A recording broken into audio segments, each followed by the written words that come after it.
Worksop! Come on, Worksop!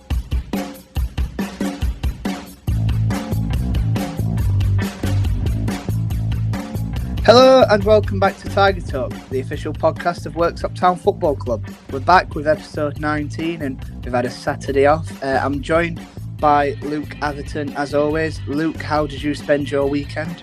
Oh, it were good. Spent it with family and friends, and went to the top house with the other half on Saturday. That was nice. Had a couple of drinks and something to eat. That was good, and looking at the football results that were coming in. And then Mother's Day, I was out all day. I was out with I was out having a meal and that, and some breakfast in the morning. So it was very good. What about yourself? Yeah, we're all right. I got to see, obviously, Sheffield Wednesday registered a victory, the first one that I managed to report on from the press box. Obviously seen a lot of wins there, probably seen a lot more losses as fans, as we know, Luke, from how bad it's been the last 20 years. But good weekend, and also I'd like to pass on our Happy Mother's Day message to all the mums that come to the Tigers and that may be listening right now. So we hope you all had a good Mothering Sunday. Before we get into today's episode, as always, if you look at our artwork on Spotify or on the YouTube thumbnail, you'll see In Sam's Name. Obviously, In Sam's Name are a men's mental health group in North Nottinghamshire who, the group have either been through a challenging time or are currently going through one. And talk it out. Let's getting the immediate support that they need whilst being around mates. Obviously, Luke, you're heavily involved with Richard and obviously the setting up and stuff like that. Obviously, going to start writing a little bit more. How have you found the groups for the first couple of months now? Oh, it's come on leaps and bounds. We've got people there that need the group. They've found a place of comfort, which is what it's all about. It's about people to come there with issues and just get it off the chest and not be worried it's going to leave the room. And also, not just that, it's about finding friends and feeling more confident and a better mental state. I think the writing, we're starting to write now and get. We're going to open a Twitter, a LinkedIn and an Instagram page, and we've also got a Facebook page where we promote stuff, and it's to promote the brand and get it out there and hopefully get more people involved and more aware of that there's a group there for people to come to. So the next meeting is on Thursday the 7th of April. These meetings take place at The Edge on Plantation Hill in Kilton at 7 p.m. So, if you're having, you just want to talk it out, maybe have a laugh and, get rid of some of the problems that have been, weighing on your shoulders, it's the perfect place to go to. So that's In Sam's Name. Join the Facebook group, as I said, and, with more, when these accounts get set up, they'll be in the description if you need it. So let's get on with the episode. Something tells me I'm into something good. Something tells me I'm into something. Woke up this morning feeling fine.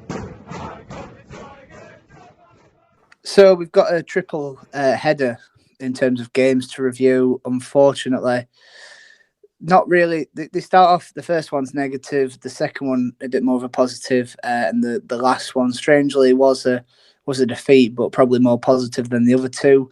Arguably, let's start in the northeast. Hebburn Town 3-0 at Worksop Town. A disappointing afternoon. I enjoyed it just because it was my 22nd birthday. I went up to Newcastle with Andy Boyfield and Glenn Howarth. So you can, I know what you're thinking. How have you enjoyed your day with them two bickering in your ear?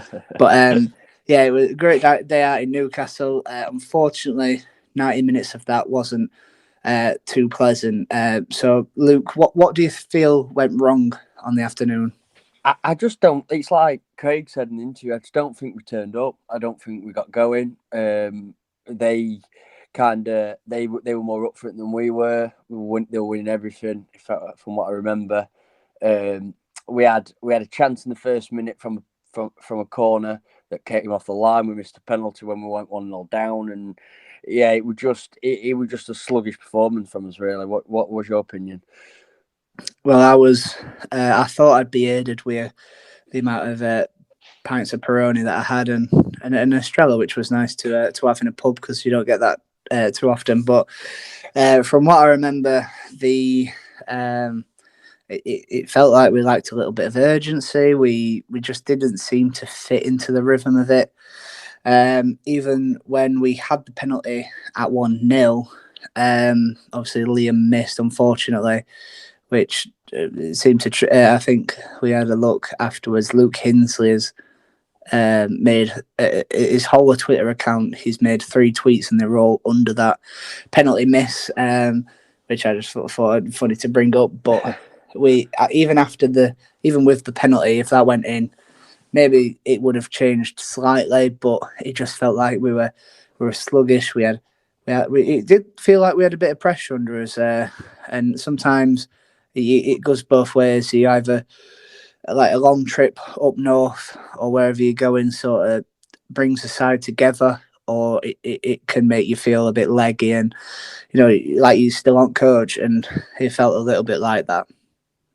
Yeah, I totally agree, mate. I think the 2 goals before the interval was definitely the turning point. It kind of just knocked the wind out of the sails of any hope of a recovery. I think we tried to get going in the second half, but we just couldn't get that early goal to maybe change the momentum of the game. And I just thought Hebburn just did a number on us, and they deserved the points in the end. Definitely, I thought they were well drilled. They were organised. They didn't necessarily have to work too hard to get the victory, which I think a lot of the, like you said, the goals have come down to individual mistakes. The first one being Macca's ball across field, that was cut completely short. They obviously put a ball through the middle, and Anwar Purewell scored for his first, and then his second one was a similar move in straight through the middle. Both centre halves looking at each other, thinking, what you'd want, and one of you were gonna, just looking at each other, hoping that one of them would clear it, and unfortunately they just left flat-footed. And Purewell went in and scored his second one, and I think I turned to you towards half time. We were in 45th minute, and I went, right, well, 2-0. The game's, it's not completely out of his reach. We might get an entertaining second half. Then that goal, I think Seb punches it out, and the guy hits it on half volley, which was a cracking strike. Yeah. However, it just leaves you in a rut, and then you can't. At 3-0, it feels, especially with how we were playing, it just felt like too much. Yeah, I agree. I think, I just think we couldn't create anything in first half apart from the 2 chances that we've mentioned. Like you said, the defensive mistakes were terrible. Them through balls were just. I mean, as a defender, it's not what you want to see. You're getting beat by a through ball. You want to be certainly, and then obviously the midfield as well. The midfield don't want to see that as well, because obviously that's there. It's in and around their area where they should be winning the ball and getting us back forward up the pitch. And I just think it was just a bad day at the office, and everything that went wrong did. And by half time, you could kind of sense that it was over. So we don't spend too long talking about the defeat. Let's just quickly go over the second half. And by saying quickly, not too much to talk about, really. No. I felt for Luke Hall because his first start for Worksop, and it was he did what he could, in a difficult circumstance. I thought, like Parry said, when the subs come on, they tried to get things going. They were more positive. They brought a positive side to the game because we were pushing forward. Sennett Nielsen, Vaughan Radford were getting on the ball. Redford were getting on the ball, and it was it was just difficult to watch in the second half because we were trying to get things going and we just couldn't quite get anything clear cut, and it was just I was just hoping we're going to get that quick early goal to get us back into the game. We needed some. If we were going to get back into that, we needed that early goal. And again, it just lacked a bit of a oomph, bit of urgency. We obviously, I think it took us 30 minutes to get his first shot on target. I think it was a Liam header. I think Aaron had a shot in towards the end. Other than that, I think Cody had a couple of volleys, and obviously Cody got sent off, which was a disappointing end. You don't like to make matters worse. Yeah. So we've missed him for the last two games, but we'll move on to Tadcaster. But firstly, let's hear from a frustrated Craig Parry in the northeast. Commiserations after a 3-0 defeat today. What was your take on the game? Not good enough. Completely not good enough at all. We haven't turned up today at all. I feel sorry for the fans that's travelled today, from bluntly honest, because some of the errors, some of the mistakes there, some of the errors my 7-year-old boy won't make today. And it's again, I mentioned it in my interview last week. We've got a slim chance, if that now, making the playoffs, and today is just a performance that just ain't us, and I'm gonna have to look at this now. In particular, we went 1-0 down, then we missed a penalty, and then they had conceded 2 goals just before the interval. How big of a turning point was that in the game? The penalties were irrelevant, really. Sometimes they're in, sometimes they're not. I'm not naming it's not a blame game on the penalty whatsoever. It's the way we applied ourselves today. I said in the warm up, I actually gave the lads a little bit of a rollicking before actually they came out, because the application in the warm up was shocking, and it typifies us. Really, you have one positive result, you take 2 strides forward, and then you've got 1 step back, and today's a massive step back. Now, like I said, I'm going to have to just look at the team selection and also the shape of the side. We're going to have to look how we look for the remaining games, how we set our side up.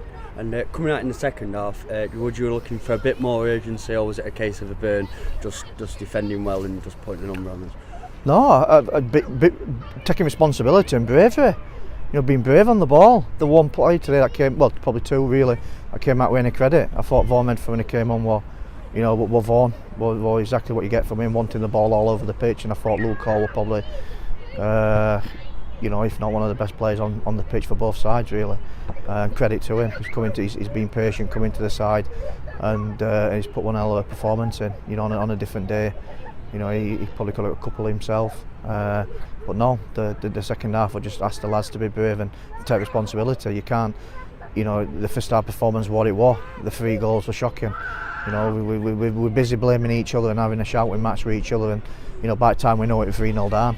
So we've got to stick together as a team and stick together and take responsibility. So that's what we're asking for second half. And fair play. The second half we gave it a good go. In the first 20 minutes we had a couple of chances there. If we got a early goal, it could be a different game. So I've got to give him credit for the second half. More really the subs. That came on really, and fair play to him for coming on and showing me really what maybe I should be playing them instead of some of the lads that I'm playing week in, week out. Luke, we don't really get too many opportunities to talk about goalless draws when it comes to the Tigers. Normally we're either scoring loads or conceding. But here we go. Worksop Town 0, Tadcaster. Again, a frustrating game, but for different reasons. Yeah, I thought we struggled to get going in the first half and majority of the second half. I felt like the last 20 minutes we really started. The chances were flowing towards the end, and we just couldn't get the ball over the line, and their keeper made some fantastic saves in that second half. Yeah, we had chances, and coming away with a goalless draw and a point. As you mentioned, it wasn't for lack of trying. The goalkeeper Harry Fisk on loan from Hull City. He pulled off some tremendous saves. I remember he clawed one or two out in the first half. The second half, he had a header that he managed to punch off the line. Then he had that one where I think Valentine hit it from the edge of the area. He parried it in front of Hardy and then managed to get a strong left hand on the follow-up. We were sat there thinking, how has this not gone in? Yeah, I mean, I were up in the air. Thought he'd scored. I was just waiting for the ball to go into the back of the net, and the keeper just out of nowhere pulled another great save off. So it would just, there were the Maka header at the end where he had to, like a Gordon Banks-esque, where he had to scramble across his line and make a good save. I just thought we just left it too late in the end, and I think Tadcaster were very happy to walk away with a point. Like you said, towards the end of the game, we were sort of pelleting their goal, but we I don't know if you felt this as well, Luke, but the first half an hour or so, it felt like we were a little bit sluggish, a little bit of an overlap from the Hebburn game. Not a hangover at least, but again, it was just a lack of resolve, and we didn't get forward as much as we liked to. What were your thoughts on the opening period? We had the ball, we dominated the possession, but we just every ball we put through, either they defended well with it, or we're going out of play, or a cross were going in and it just weren't going to anyone, or it was an half. It was an half chance. There wasn't anything really clear cut. You could turn around that first half and say, yeah, we should have scored there. I just think it was a very sluggish match where, like you say, the Hebburn match, coming up fresh off that, I think that kind of had a knock-on effect. I think because we're expecting a response, and when it wasn't happening, the longer that was going on, the harder it was getting for him. But yeah, I just thought it was a sluggish first half.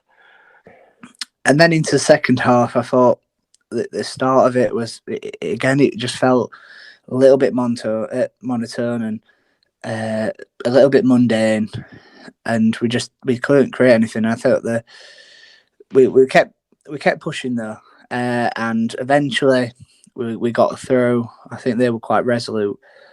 The substitutions helped as well, didn't they? I thought in particular, Aaron Sennett-Nielsen not really had a look in recently, but he got back onto the pitch and sort of helped drive us forward. Yeah, he was asking questions of the fullbacks, running down the wings and cutting inside and getting crosses in and just making himself a nuisance. And I thought we had him on the back foot, certainly when he came on the pitch. He made a positive influence on the side, and yeah, it was. In the end, with the chances in the last 20 minutes, you were disappointed that we didn't come away with it 3 points. Certainly the Liam Hardy and the Stephen McDonald chance. But on the positive side, we got a clean sheet, which I was happy we got that, because it just gives confidence to the defence. They're going to the next game right. We've not conceded, and then. Obviously, it helps obviously fuel confidence to the rest of the squad. Yeah, before I was going to try and stop you there because I thought he's reading my notes here. Oh, don't worry. Right, so before we move on to that bit, let's hear from Craig Parry. So Craig, the goalless draw with Tadcaster. Yeah. What were your thoughts on the performance? Well, I think they played really well. I think we played. I asked for a reaction from last week, and they've done that. I think we created God knows how many chances there. On another day, that's 4 or 5, but unfortunately it won't. We didn't take his chances, and we come away with a point rather than 3. But I can't fault the lads today whatsoever. The commitment, the performance, endeavour, everything that we asked for them, they did. We just, unfortunately didn't put the ball in the back of the net. What do you think contributed just to not being able to put the ball in the back of the net? I think we started a little bit nervous, to be honest with you. I thought it looked like we had the world on the shoulders, as players, and really they haven't now. You've got, after today, six cup finals really to get into. We're a slim hope of getting into the playoffs. So I thought we looked a little bit nervous. I thought that, but once the game settled down, you could see that we're passing the ball quick through the lines and getting the balls in the right areas. So apart from being clinical in the 6-yard box, then I can't really put a fault on the performance today.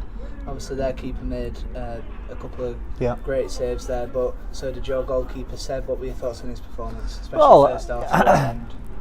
I think when you look at it, I think he obviously Seb pulled the worldie off in, I don't know, 30th minute, but that's the only shot that they've had. He's not, apart from playing it out from the back and being a sweeper keeper, he's had nothing else to do. Whereas their goalie, you know, he's got one down in the bottom corner at the left hand side. I don't know how he saved the header that he's got the right hand save to, and you know he must have paid off four. You know he must have made 4 or 5 absolute wilders at the end, and he's by far the man at match in this game. But look, that's football in it. Sometimes you know we've played games this season, probably one more recently, really where we've haven't played well, created no chances, and come away and win. Whereas today, completely opposite side of the game. We had full control, played well, took the game to him, and should have come away with 3 points. Unfortunately, the performance didn't match the winning result, really. After conceding 9 goals in the last 3 games, how pleasing was it to get a clean sheet? Yeah, I don't think we looked in trouble at all today. I said, apart from the save that Seb made, apart from that, I thought we looked in full control, and I'm pleased with a clean sheet. I'm glad they've got it. I'm glad for them in a way, because you know they've took some stick off me a little bit. The keeper and the back 4. You know, it's not often I would criticise them, but I've gone heavy on them over the last couple of weeks, and I think we know at the back haven't been good enough. But today I felt they've been in full control, done the jobs I've asked, done everything we asked in the training that we worked on this week. So I'm pleased for him to get the clean sheet. Unfortunately, on the top end of the pitch, we just couldn't get the goal that we needed. That was Craig, and obviously he finished on talking about the defensive side of last Saturday's performance. After 9 goals conceded in the last 3 games up until that point, it was good to see a good, resolute defensive performance, Luke. Yeah, it was, because speaking to Dan Burns after the game, it was such a comfortable performance. I mean, they never looked like scoring, and that's hats off to the midfield and the defence for just keeping it simple. I think they didn't do anything stupid, didn't take any risks, didn't need to really. I thought we looked relaxed throughout the game, from defence up to attack. I thought the back 4, Deegan. Picton had a steady head. He was good in possession as well, got the ball up as quickly as possible. Dan Burns, I think we gave him the Media Man of the Match award. Yeah, he was tremendous. I thought that was probably his best performance from what I've seen of him in a Worksop shirt. He was just solid, made a great challenge in the first half. We'll focus on that a little bit now, because obviously you spoke to him, as you mentioned, and we'll have the interview in after this little section. But that tackle was game winning, wasn't it? Yeah, it was, and the timing of it as well, because it was just before the interval. So if you'd have misplaced that tackle, they got a penalty and scored. They've got something to hold on to in the second half, and we're all of a sudden panicking. And I think that tackle was, it was great. It was well timed, nice and clean, and he just won the ball, and it was just 100% proper tackle. And also, moving on to his partner that were on the left-hand side, Tyler Williams probably had his best game in a Tigers shirt as well. He was direct, he got down the left well, and put some good balls into the area. Yeah, he did. He liked hanging out towards wide and just whipping balls in, which we saw a lot on, like you say, on last Saturday. He looked a lot more positive, a lot more confident on the ball, and looked like he was creating chances with them balls that we put into the box. And before we hear from Danny, we've got one more big figure to talk about that we haven't mentioned yet, but Seb Malkowski, a clean sheet again for him. I think that might be his 7th of the season. He was fantastic when called into action. I mean, that save before, I think around the half-hour mark, where he tips it onto the bar, absolutely sublime. Yeah, Yeah, it was good. He's got that in his locker, Seb. I mean, we've seen it time and time again this season where teams have unleashed like good shots, and he's just pulled some fantastic saves off. And in a game where you're not involved as much, to have that concentration on that half-hour mark for that strike was brilliant. He's good with bringing the ball out with his feet as well. I mean, we've seen him a few times be a bit cheeky and turn the attacker when he's got the ball at his feet, when he's chasing the ball down. And yeah, he's just got he flows with confidence. He's very passionate, and he's a great keeper. Yeah, there's nothing more you can say with Seb. He's absolutely fantastic. He's probably one of the best keepers that I've seen anyway at Sandy Lane, and that's where, you know, a couple of decent ones in there like Kendo and Bazza, John Stewart, just to name a couple. But Seb is absolutely brilliant. His shot stopping is tremendous, and even though I think a couple of times he's dropped a couple of crosses and stuff, but he's made up with his recovery saves and stuff like that. So we'll probably be talking about another Seb save in a couple of minutes. But first, take it away, Danny Burns and Luke Atherton. So, Dan, 0-0 today. What was your take on the game? Frustrating, to be fair. I think we started off slow in the first half, didn't really get going, and we've had chances in the second half which we should take. But on another day, it's probably about 3-4. But like you say, it's just one of them days. I'm looking on to a more positive side. We've got a clean sheet today. How happy as a defender is it to get a clean sheet? Yeah, it's always nice to get a clean sheet. To be honest, I didn't really think that they felt like they were going to score, but it's gained a point, but it does feel like 2 points definitely dropped. And there was towards the interval, they had a move down the left hand side, and you made a good tackle in the box. Can you take us through that tackle? No, I just tried to get something on it. It's just got to be done, isn't it? That's what we get paid for, pretty much. So standard. And the timing of the tackle as well, because if they'd have scored just for the interval, obviously. Yeah, it's definitely a killer, isn't it? Like you say, it is a different game. They've got something to cling on to then. So, no, happy to keep it as a clean sheet. Before we, theoretically, take ourselves back to West Yorkshire, and I don't think anyone wants to go back to Cleckheaton, but anyway, Paz made his 50. Paz took charge of his 50th competitive game for the Tigers on last Saturday against Tadcaster. Luke, it came a lot longer. It took a lot longer, for him to hit his 50th because of obviously the pandemic and the curtailment of last season. But it's good for him to get them 50 games under his belt. Yeah, he loves the club. Craig does. You can see the change in the team. The professionalism levels have risen. He has a certain standard. And he's very honest as well. If they've been bad, he'll say they've been bad. If they've been good, he'll obviously say they've been good. And he's a great addition to the club. And yeah, 50 games it's been a great 50 games so far, and long may his reign in charge continue. And obviously, Paz said, I mean, we've seen how passionate he is. We've seen him after interviews. We've obviously got to know him better. And we know it means a lot to him, being, manager of the club. And in his 50 games, he's won 27, drawn 8, and lost 15. Obviously, now he's 16 with the game that we'll talk after this against the then league leaders. He had a win percentage of 55.1 over that 49 games. I think it went down to 54 with the draw, but it's a good, as long as if you win more games than you lose, that's the main thing, isn't it?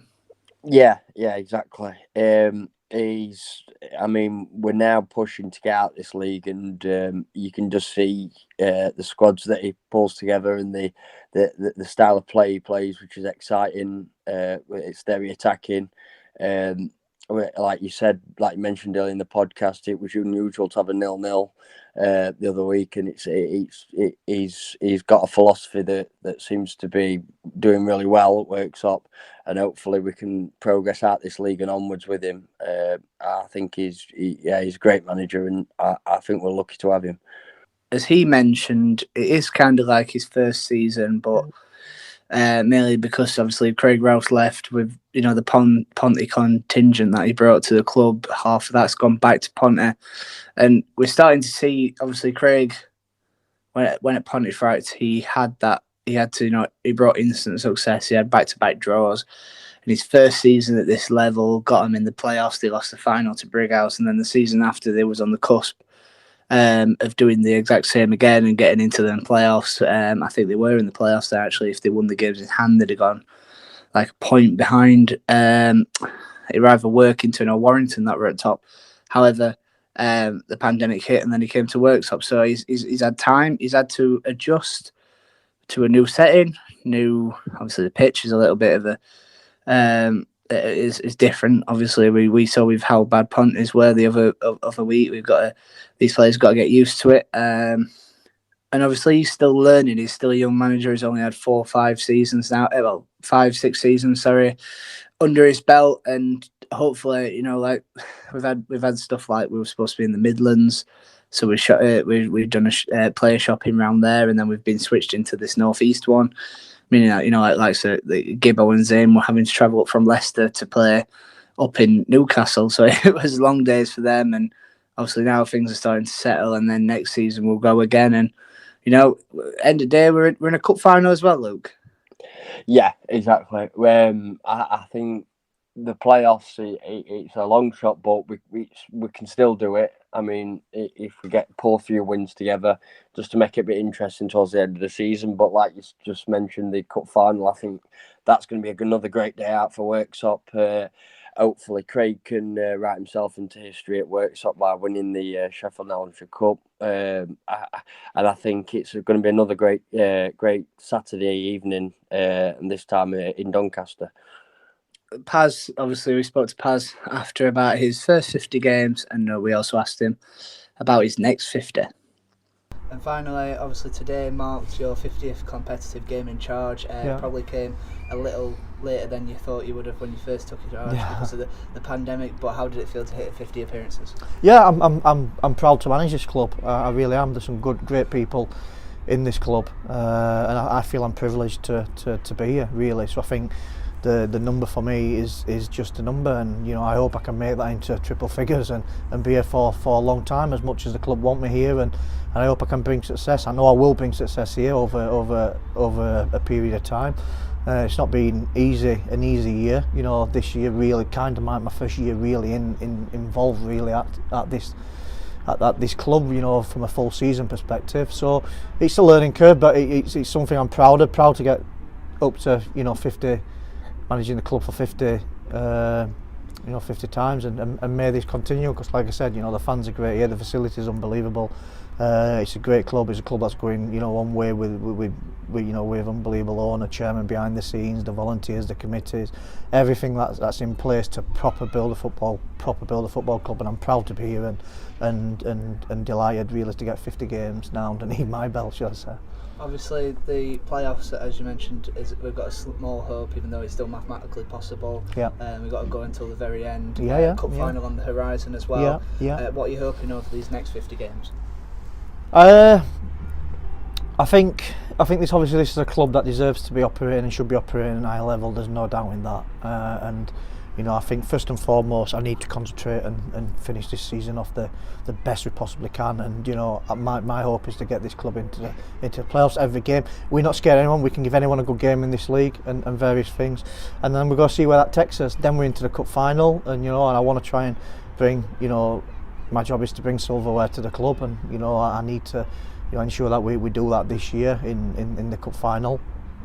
Which is not going to be an easy game, and then we reassess and outline next season to whatever that may be. And like I said, I'm looking forward to the plans are already in motion, working very closely with the chairman to ensure that's on the horizon. And like I said, there's a lot of positive things happening around the club, and I'll never hear any negative said about the club. I said when I first came here, one of my first things I said that I'd do. I'd manage this club as a fan, and trust me on this.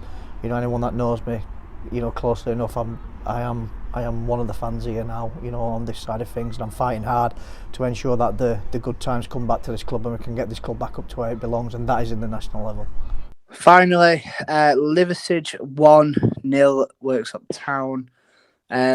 A very good game of football, to say the scoreline. It was very end-to-end.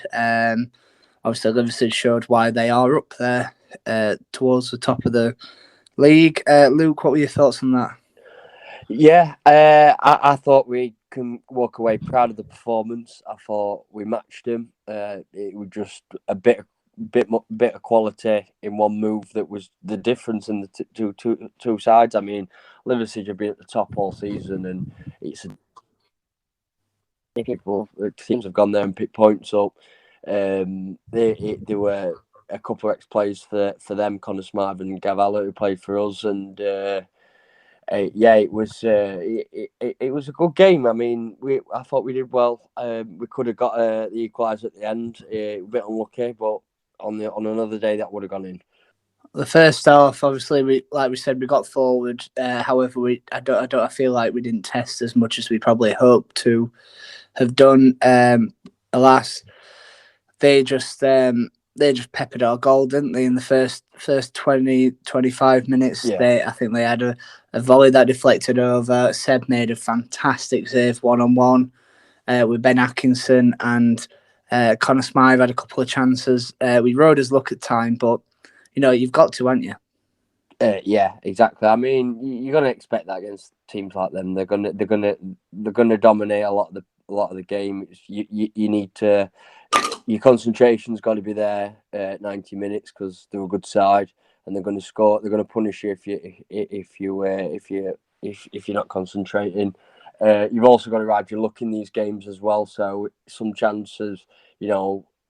On some days they go in, some days they don't. The days they don't, certainly in them games, and then you've just got to take your chances when you can. As soon as you get out on the field, you've got to score. And I thought we were unlucky. I mean, it could have been another 0-0. It could have been a back-to-back 0-0 again, and we'd have been happy with the point considering the team we played. I thought we did exceptionally well, also in the sense of that we played with a back three. Both full backs, it weren't like we had Deegan or Tyler Williams on either flank. They were Aaron and Luke Hall. Obviously, Luke's in a new position. So we still set up with the sense of maybe just sit in, ride the wave. Obviously, Broadhead in a defensive position in the midfield three.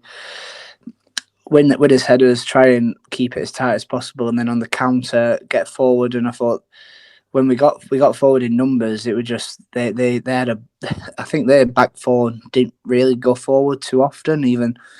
Even like Connor Smythe, who we know loves to get forward from his time with us, they sort of sat back as a solid four and defended well. Yeah, I thought the biggest problem we had when we went forward, we played a lot of good football, certainly in the second half, and when we were pushing forward a bit more. They always seem to have a defender covering all the time, and every time we put a ball through, he just come over and just swept it away all the time, and it was just so frustrating because we were getting the ball forward a lot more in the second half, and I feel like we could have created a lot more chances if we'd have dealt with that problem. One thing that I was quite admirable of Liversedge's play was the way that they used the space and sort of used it, the way the movement were, especially off the ball. It sort of, they just looked to overload the final third, and we defended quite well. We limited them to quite a few shots from outside the area. There were a couple of, like, I think Picton had a mistake where the ball went under his foot and set them through on goal, which we survived. Seth made again a good one-on-one save, but we, at the end of the day, I think in terms of the promotion race between them and Mask, I thought Mask were marginally the better side, especially in terms of with the football at the feet. Even though we scored 5 goals against them, but ultimately conceded 8. Yeah, I mean, I wasn't at either the home or the away game against Mars, but from what I've read and what I've heard, I think they seem a lot more of a threat going forward than Liversedge. I'm not saying Liversedge aren't a threat, but if you're comparing the two, it's difficult when we're not seeing them, but you can just see there, like you've just mentioned. I mean, the goals they've scored against us. I mean, what was it? 10 goals in 2 games they scored. They're a free-flowing team, and I just think, like you say, Liversedge were bombing forward, overloading the box from what we've seen, and I just think probably they play with a bit more fluidity up front. I mean, they were a big result this weekend. Bridlington seemed like they're a bit of a thorn in the side of Liversedge, because a couple of months ago, in fact it was last month, when we didn't have a match, Liversedge travelled to Bridlington, Glyn went, and Liversedge, Bridlington were 2-0 up with 10 minutes to go, and obviously drew 2-2 with them, so dropped points there.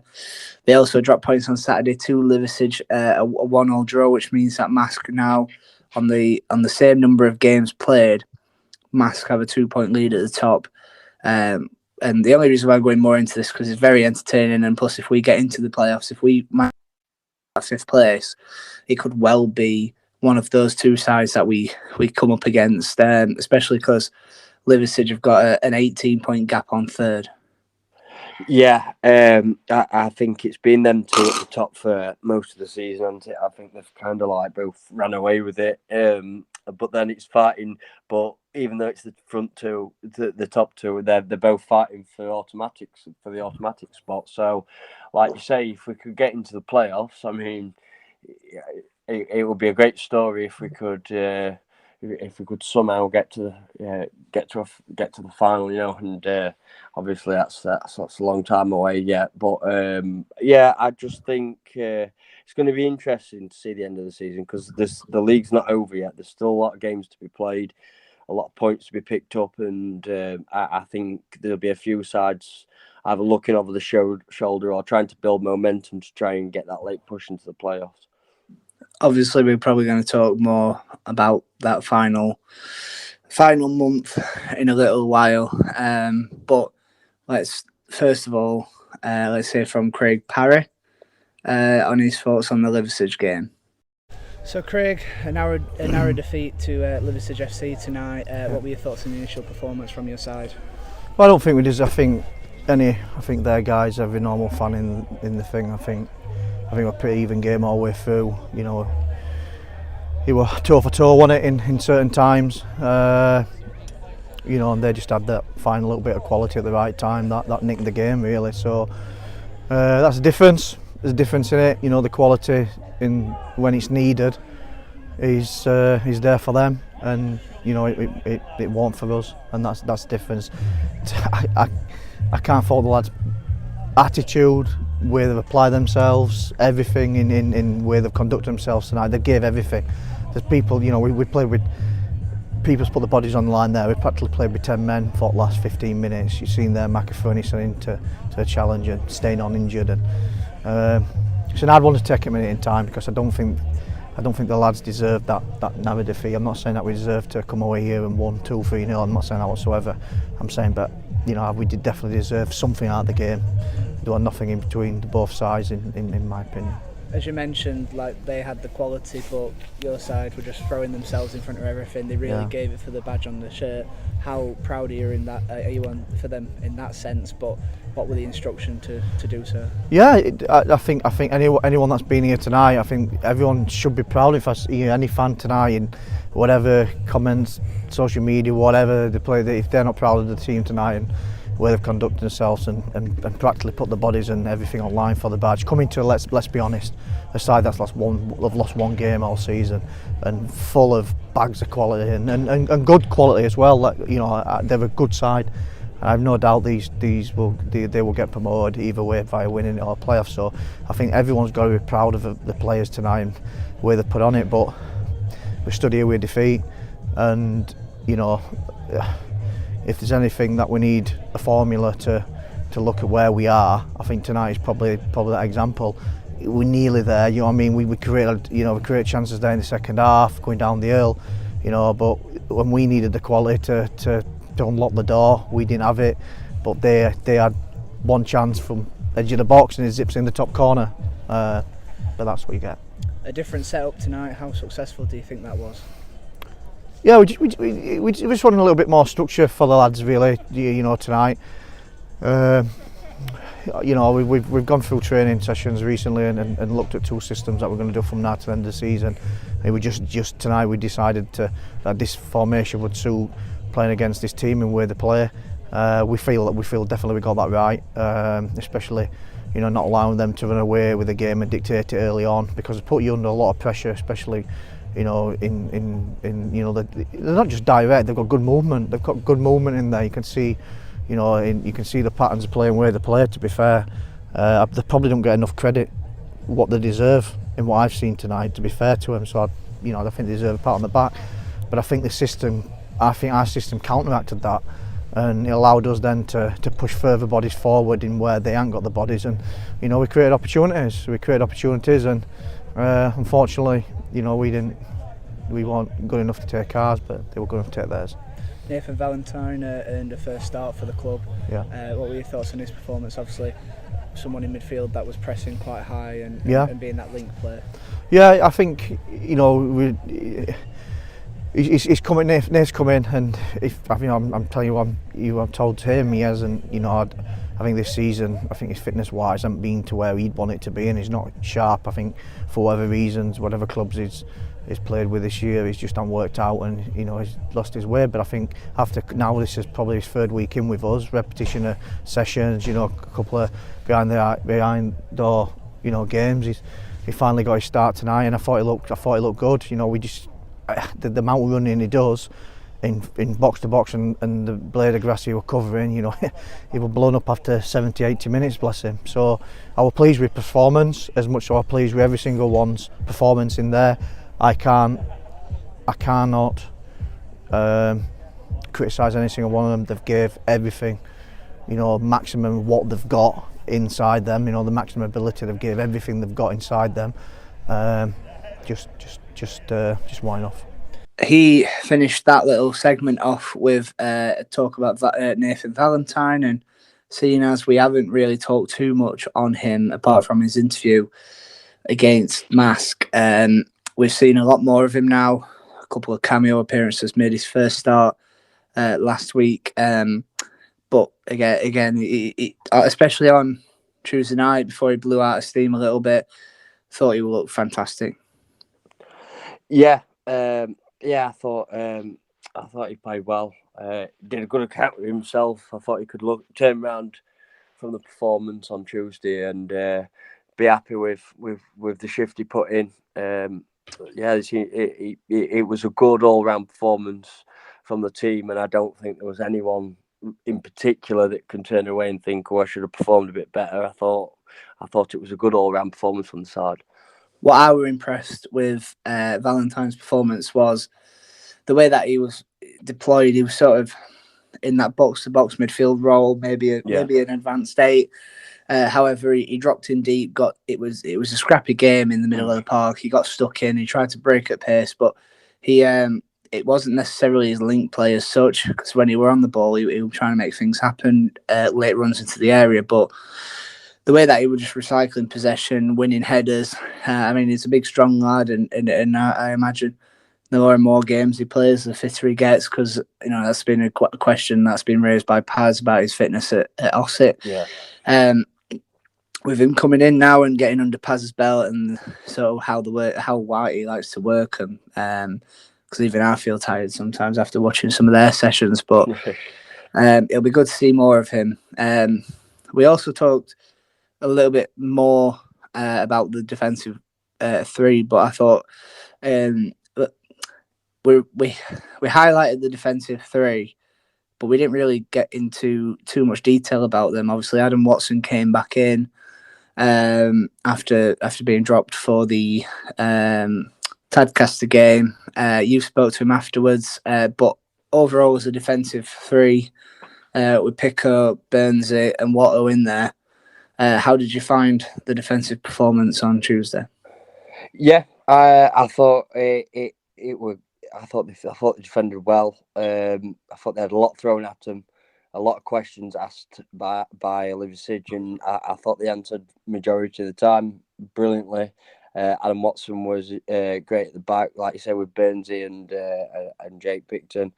And I just thought they looked solid, and it took a good goal from outside the box for the winner. I mean, it wasn't like they got cut open and there was a mistake. It was just a good goal on the edge of the box, and it was just one. I think that was the only way they were going to break that Worksop defence. I thought they just looked solid as a rock throughout that 90 minutes. Yeah, the defensive movement was sort of like a well-oiled machine. Unfortunately, I think where it only took one of the cogs not to work, and I think Jack Broadhead got attracted to the ball at the wrong time, left that little bit of space, and that's obviously what's created the angle for Nicky Walker to score.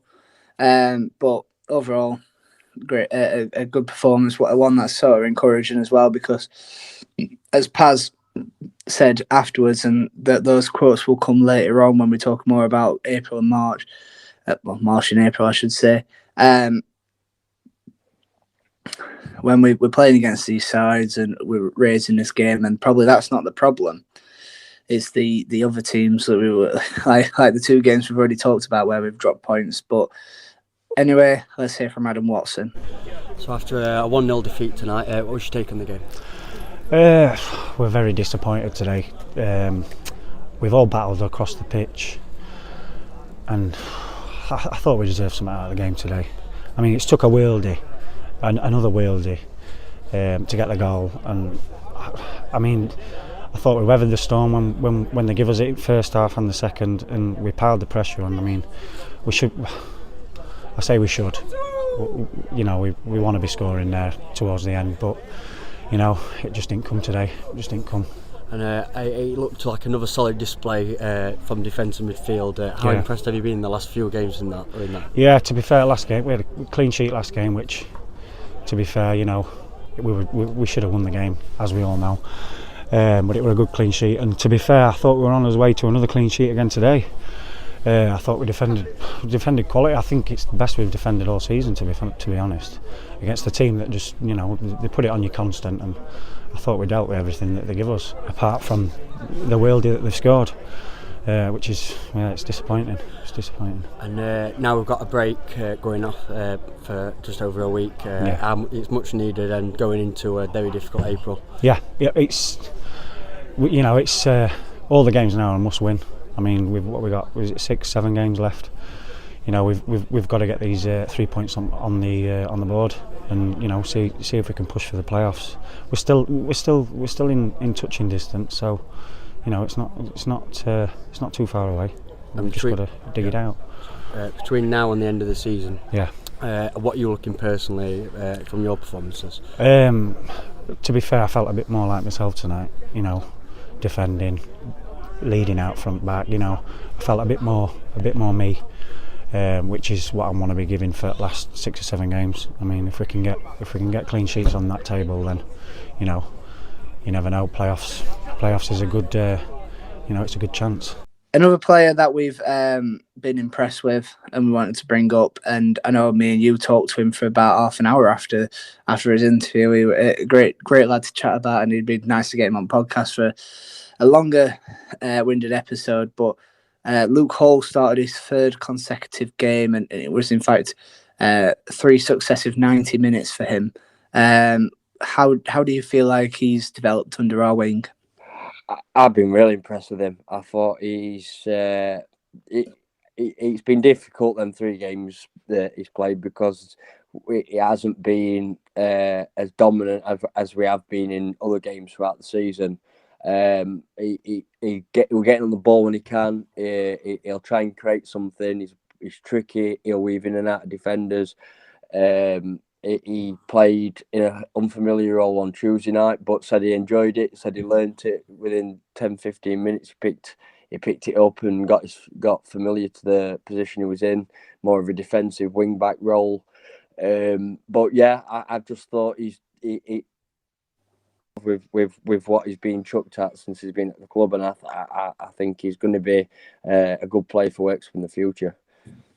You look at the assets that he has: his low centre of gravity, his movement, his close control with the ball at his feet. He was just picking up, like when he's playing with the ball tight to the left hand side, and you're thinking one wrong touch, especially on the Liversedge pitch, as bobbly as out and poor, we'll take it out, and he's kept it.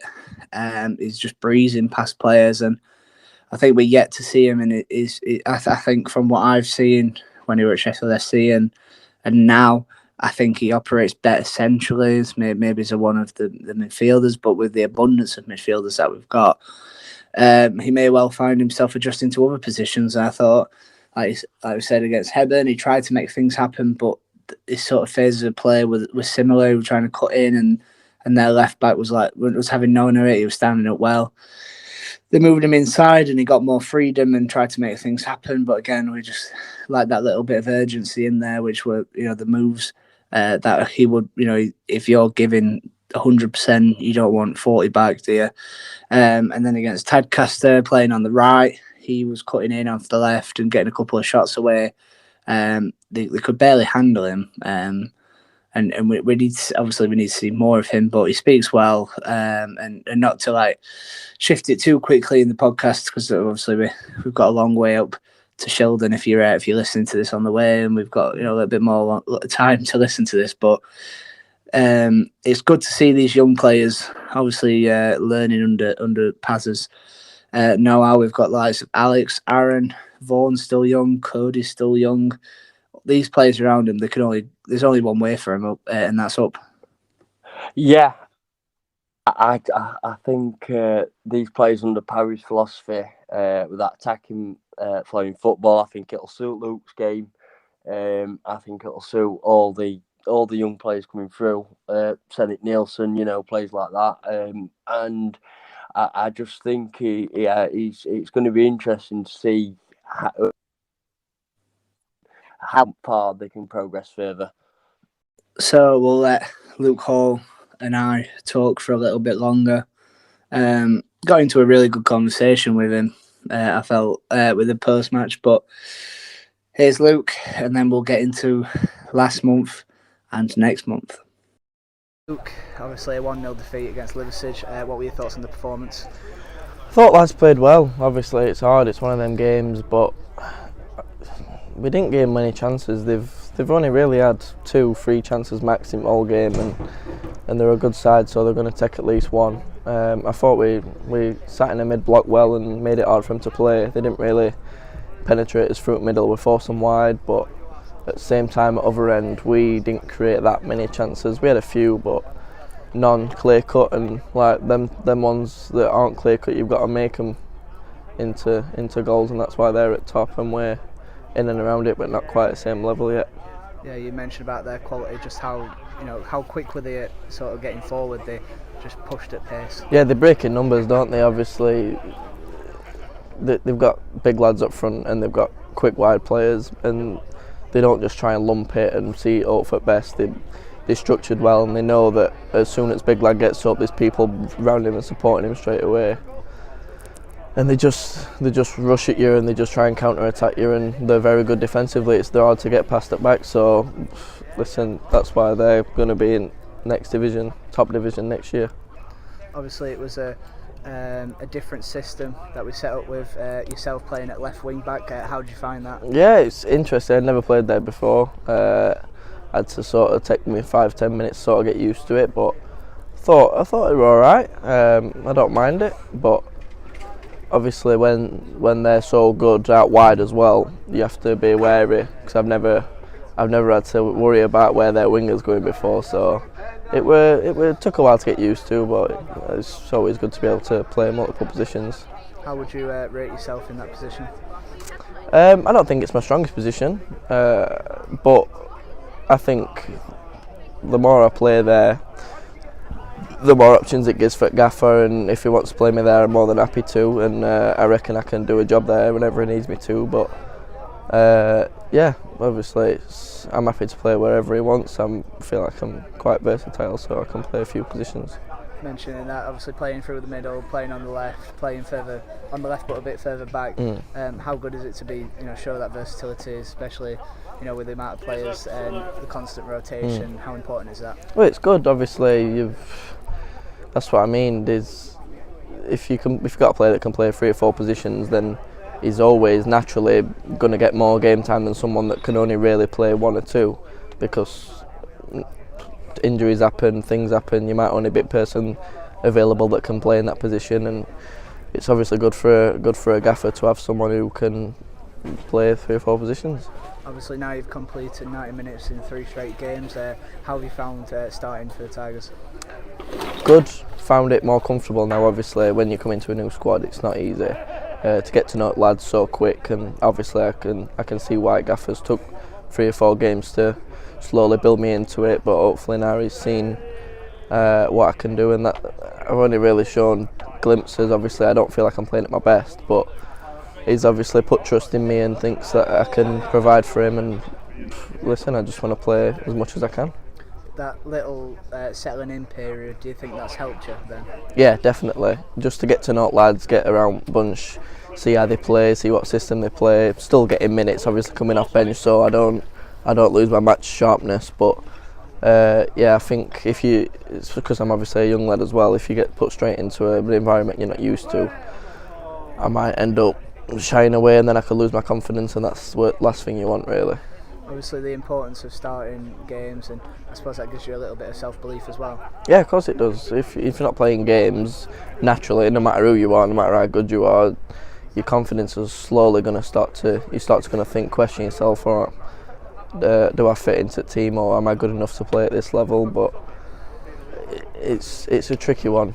It is a tricky one. But if you keep your confidence, obviously, like I say, it's not like he's just left me out of squad for 3 games. He's brought me on, so I sort of know that he's got trust in me, and that gives me my confidence.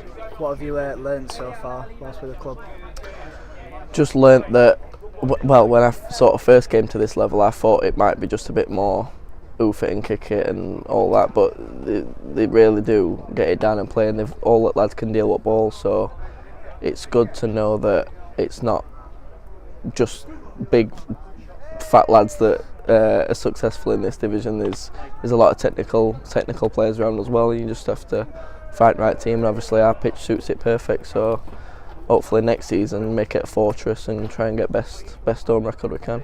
And I suppose the next 5 or so games for yourself, it's about showing Paz you're capable, you're ready to fight, and thinking more towards next season as well.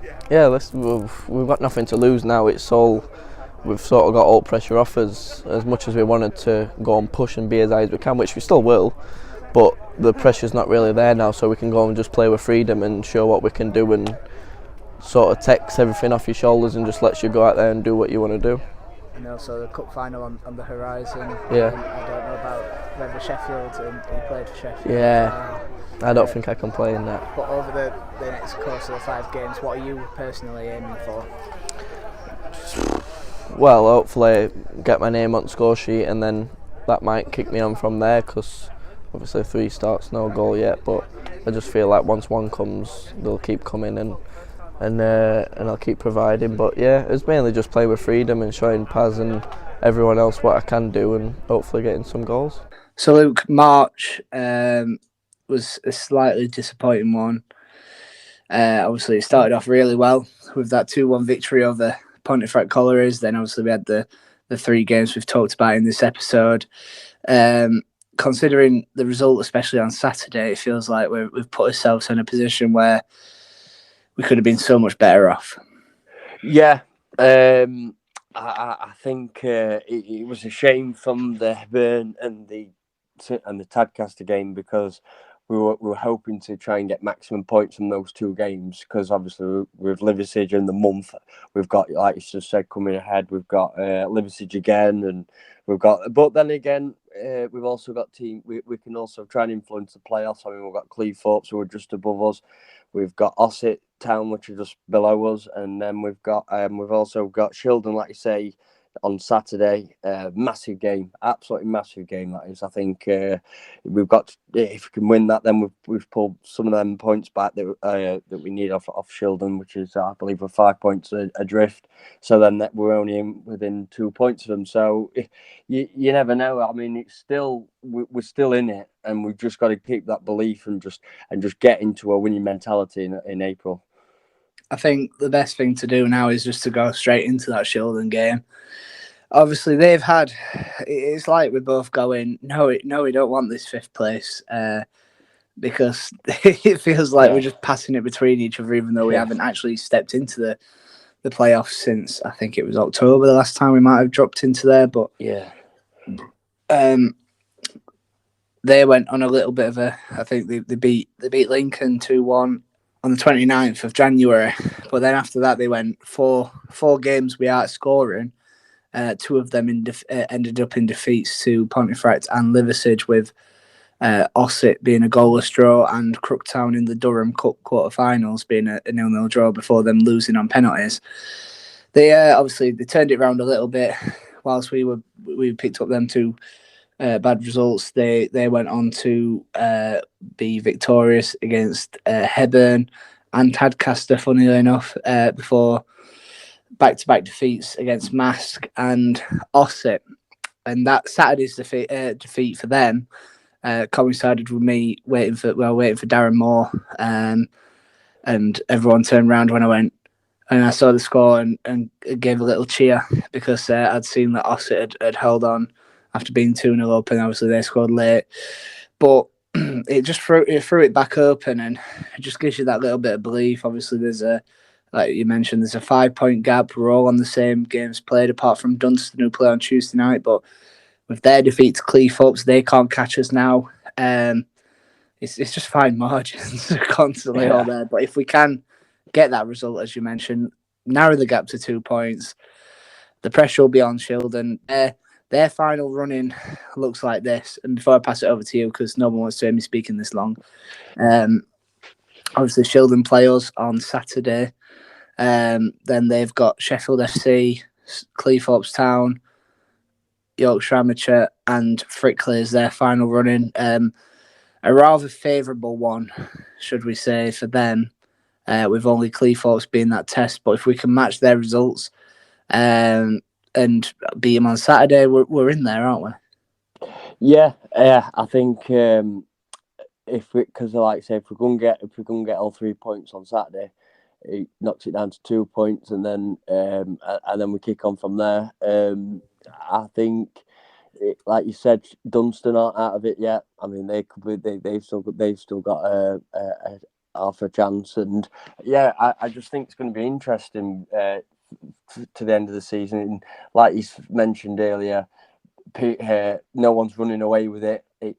So it's kind of made it quite an entertaining end to the season. And as a neutral, you'd like to look at that and think, oh well, that's an interesting scenario you've got there towards the end of the season. And even at the top 2, they'll be tussling for it. So when we play Liversedge on the end of the season, that might be a very important game in itself. So we'll see how it all unfolds. I mean, we've even got there's a 9-point swing between us and Stockton. Stockton's running. I'm just having a look now, as you probably hear by the clicks. I thought maybe Ponty could have done us a favour by, obviously they went 1-0 up against them, ended up losing 3-1. I don't know why we're looking into this, because I think Stockton are pretty much have confirmed their place, but it's not all over just yet. They've got Tadcaster, Bridlington, us, Mask and Brighouse, so you just don't know.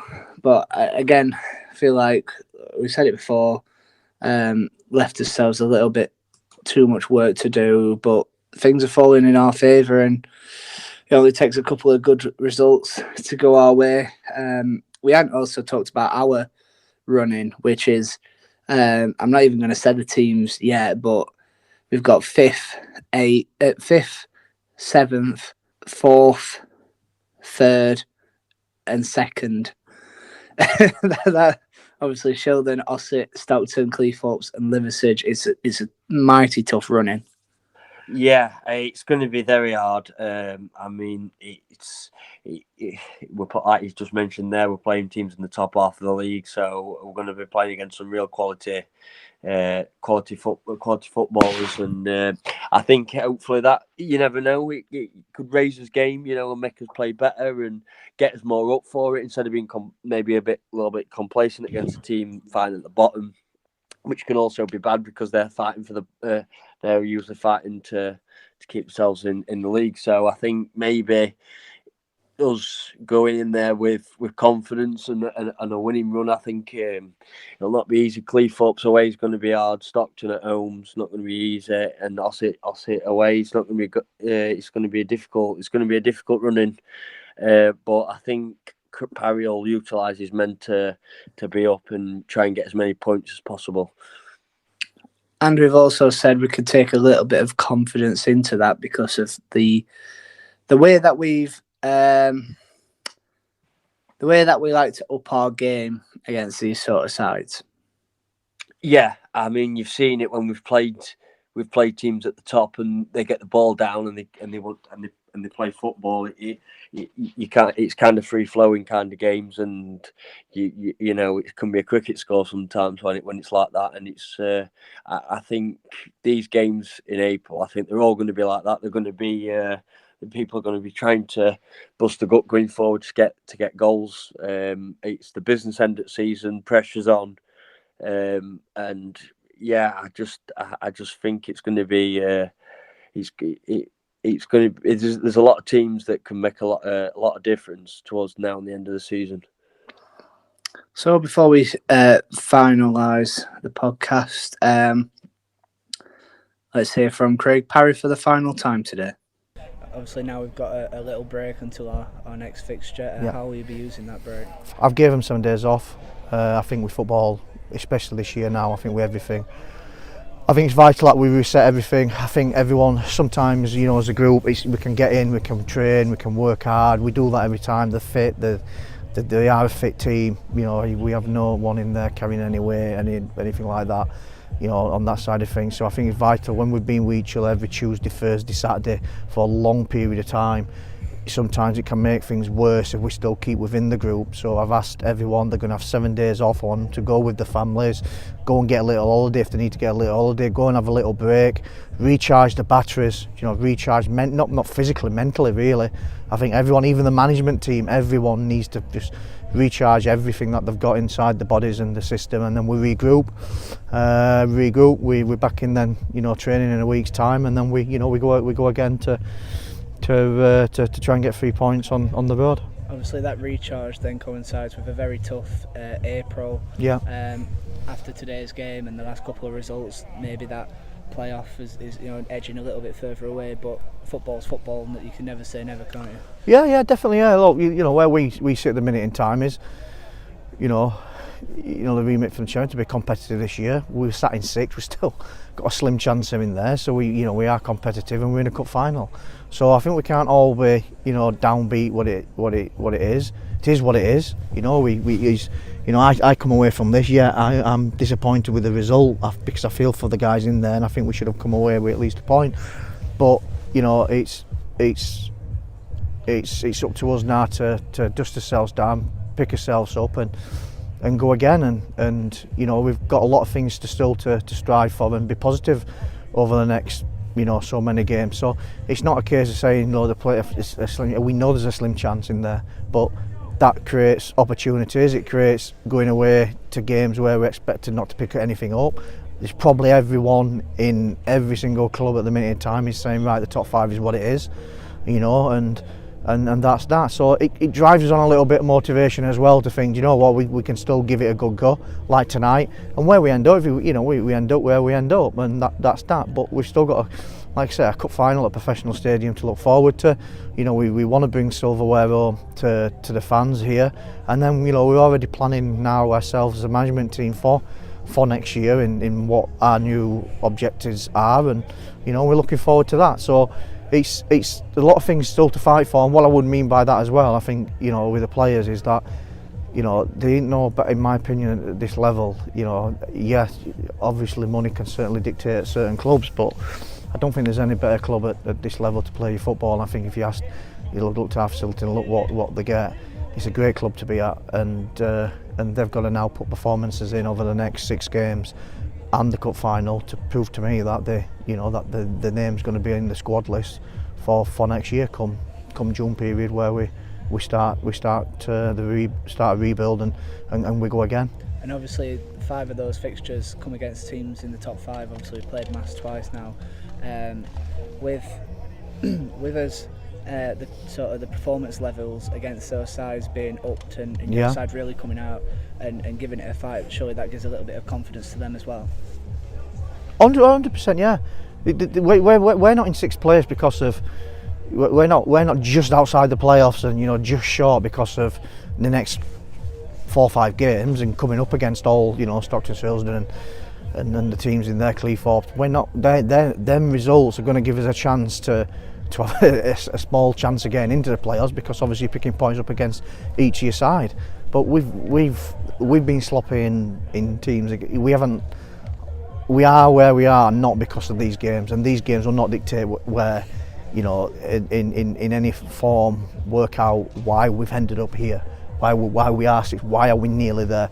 Them games have been dictated previously in games where we should have took points against the bottom half teams, where teams like Liversedge, and the day last week we played Tadcaster, and, you know, I came on the interview after and said that, you know, we by far deserved to win. Bit of luck, created God knows how many chances. I had their manager interview, was praising their goal man at match, but Liversedge win them 3-4 and we come away with a draw, and that's where ruthless teams at this level that are big, physical, dominant, and have that quality, not just 2 or 3 players, but 6 and 7 players, and that's what makes a difference, and that's where we've now got to regroup to do that. But, you know, in a nutshell is we look forward to going into the next couple of games, but like I said, you know, the main thing now is that everyone recharges the batteries, gets a clear head, and we're back in training with a clear head so we can give everyone a clear direction, and let's go and enjoy the last 6-7 smiles on our faces.